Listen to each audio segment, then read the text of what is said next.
So the first thing is what exactly happened. And I think where I would want to start is by saying that the central bank became aware of inappropriate business practices at the Imperial Bank. And this warranted immediate attention, immediate action. The specifics are that the board of directors of Imperial Bank, that is, met with us, the central bank, on Monday, October 12th, and provided credible evidence of unsound practices in the bank.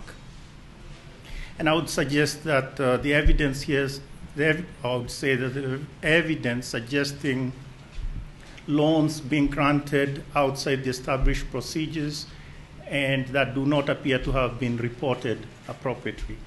So it's on this basis, and also on the basis of the request by the board of directors to the central bank to protect the institution, in this case the Imperial Bank, the central bank decided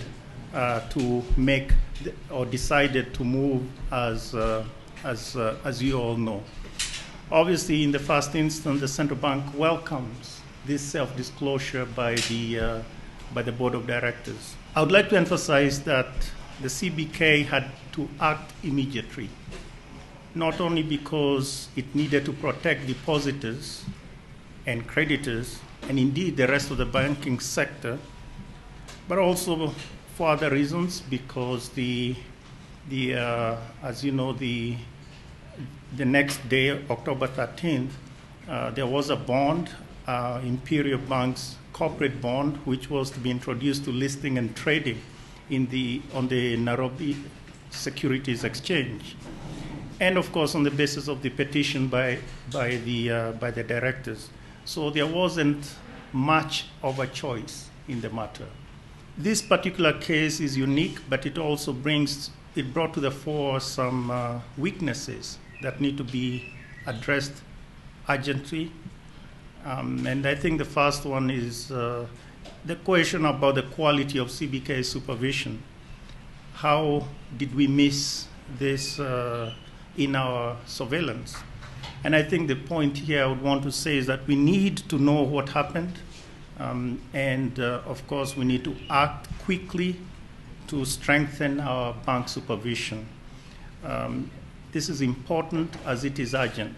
So there is ample liquidity to support transactions in the financial system. There is ample liquidity in the system.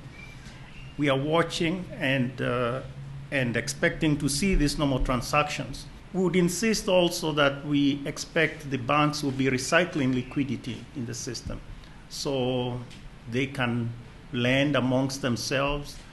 They have all sorts of instruments. They have market-based instruments as well that for lending across themselves, for instance, the repos, but also their own other instruments. But the point here is that we expect to be seeing more of that. I would add that the interbank rate, an indicator of borrowing between banks in the interbank market, has come down dramatically, and that has come down quite a bit. It's now, as of Monday, it was 13.9%. So all these point to some sort of normalcy in the financial system.